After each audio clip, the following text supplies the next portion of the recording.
So this is a reality check for anybody who was thinking we have formed a bottom and are about to skyrocket on crypto. We've got evidence now which suggests that we have gone from what is a mild inflationary pressure to then a mild recession to now what could be a deep financial crisis like 2008. I was in traditional finance in 2008 and I'm getting particularly worried with some of the data I've seen recently, and this doesn't bode too well for the markets overall and crypto. So we're going to break down exactly what it is I'm seeing and why it's making me feel particularly queasy here on a Sunday afternoon. Guys, don't forget to smash the like button.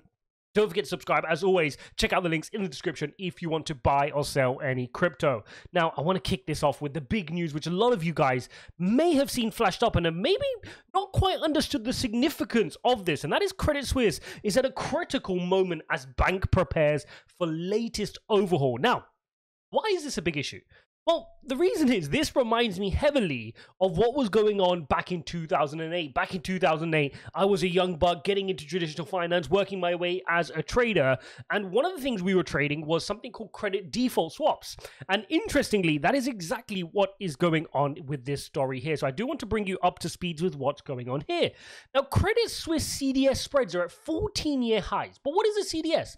A CDS is known as a credit default swap. The best way to think about this is insurance against a stock or a company, in this case, Credit Suisse, going bankrupt, right? Defaulting on the debt that they have, okay? So this is an insurance policy against them defaulting, credit default swap. It's at 14-year highs. In other words, the markets believe in these guys are pretty much trading insolvent and they're in big trouble. If you look at their price to book value, this is a metric which shows you what is your market capitalization to the actual assets on your balance sheet. They're sitting at 24%, far below the 40 cents range alongside the likes of Deutsche Bank, Credit Agricole, UniCredit, Barclays even sitting there at 34%. These are some big fish here, and we know Credit Suisse is no small fish. They sit here within the entities which are allocated as systematically too big to fail for the US markets. But not to worry, we've been told not to worry, right? Credit Suisse's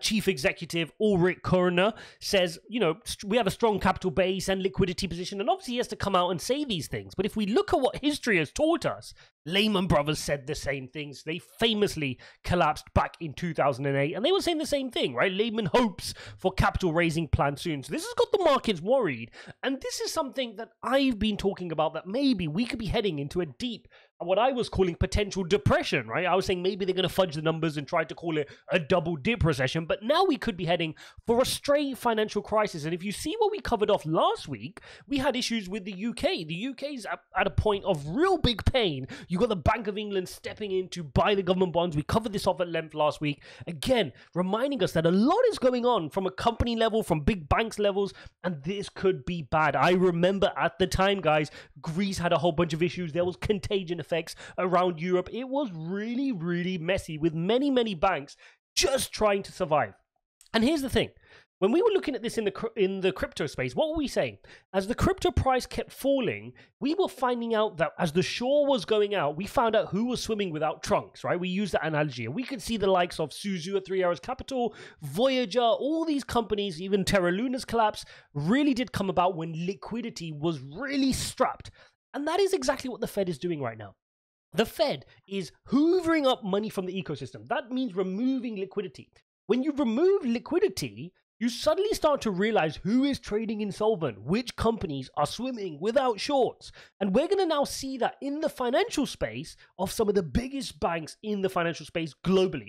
Forget crypto, guys. I mean, let's just put this into perspective. This is a crypto channel, but Credit Suisse has leveraged exposure. Let me just share this with you here.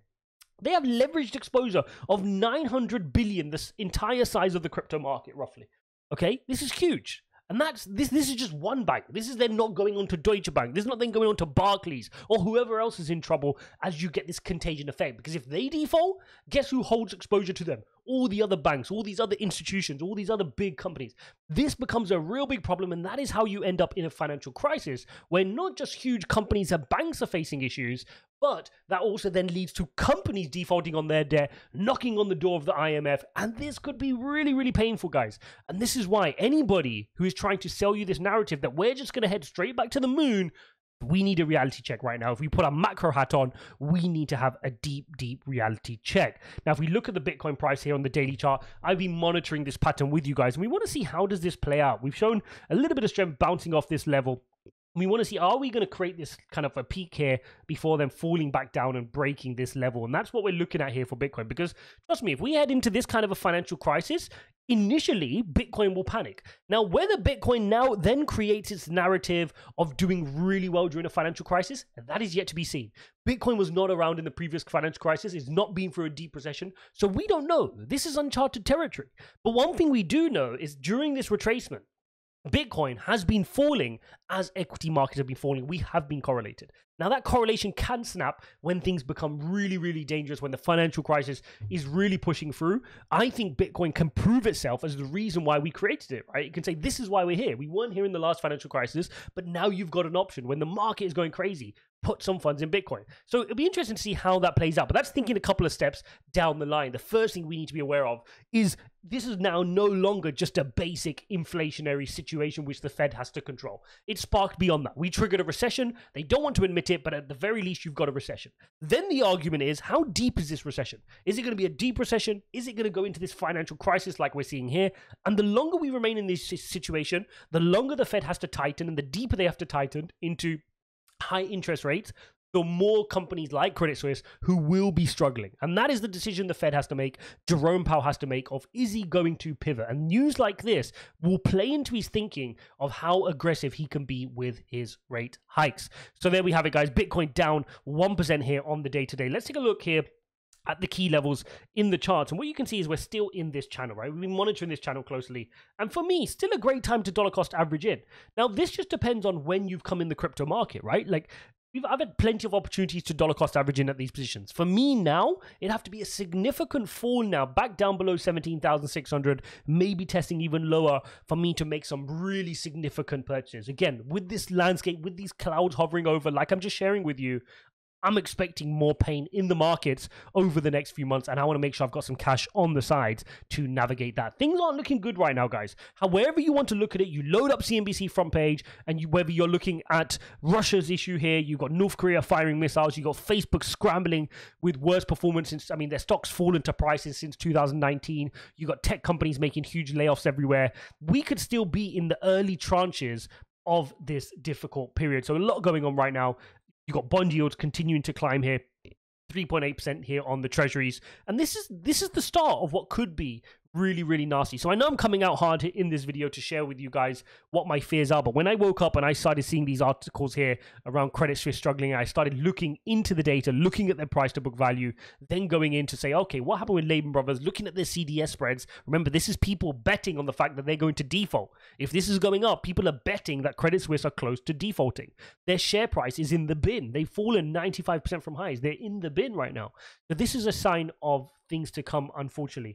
If we take a look also at the Fed rate monitor tool, we can see that the markets are still pricing in that 75 basis point hike. I think Jerome Powell's committed to getting to 4.6%, but the question is, how long is he going to want to stay there for? And is he going to pivot quicker? And the more and more situations that come out, like this Credit Suisse situation, maybe his hands will be forced to avoid a financial crisis, particularly heading into the midterms, and to then pull us out of this by starting to pivot. That is something that he's going to have to consider.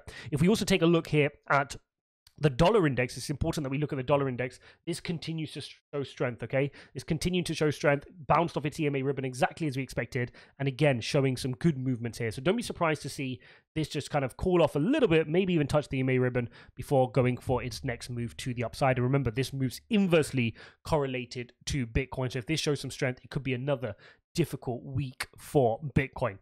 Now, let's then flick on over to our weekly chart here on Bitcoin, always worth looking here at the weekly chart. We are 9 hours away from our weekly candle close, and it's been a green week. We've eked out a green week, but again, it's been 2 bad, strong weeks to the downside, leading into a now relatively flat week. Could the bears be coming back out now after a little bit of rest last week to then continue to push us to the downside? The other thing on my mind is that we do have earnings season. Earnings season will be coming out for Q3 starting from the 15th of October. So markets will start to get a little nervy around that. You've got a bunch of Fed officials speaking this week. I don't know why they keep talking all the time, even though there's no FOMC meeting. They're all speaking pretty much every single day. So hopefully they don't shake the markets too much this week. On Friday, critical non-farm payrolls. Remember, we want to see some softening in that labor market, which can make Jerome Powell think, okay, it's starting to work now. Because if the labor market keeps showing strength, then Jerome Powell's going to be like, I'm going to keep rate hiking. I need to break the labor market. He's keen, based on what we've heard in these last few meetings, that he does want to break the back of the labor market and see unemployment start to climb 5-6% before he can say, okay, now we're starting to avoid a wage price spiral. Hope you guys enjoyed this video. A little bit worrying, a little bit of a negative downer video here on a Sunday, but it's important that we face the reality in front of us instead of following these moon boys who are just going to tell us that Bitcoin is either going to fall to 0 or go to 100,000. The reality is things are now moving and escalating quite a lot from what was just last year transitory inflation, like Jerome Powell said, to now not just being entrenched inflation, but a recession, maybe a deeper recession, along with a potential financial crisis. And if it does get to that, guys, it's going to be messy. I was around in 2008. It is not fun. So be prepared. Make sure you're only investing what you're willing to lose. Make sure you take the time to educate yourself, because the one reality of any crisis is that is when the biggest projects are built. That is when the biggest projects are built and the best investments are made. If you've got access to cash, if you build up your cash pile, if you educate yourself and find the right place, whether in stocks, whether in crypto, whether in real estate, these crises, when you hold your nerve and navigate through them, are when huge amounts of wealth are made. Hope you guys enjoyed. Smash up likes. Don't forget to subscribe. Check out this video here, and I'll see you in the next one.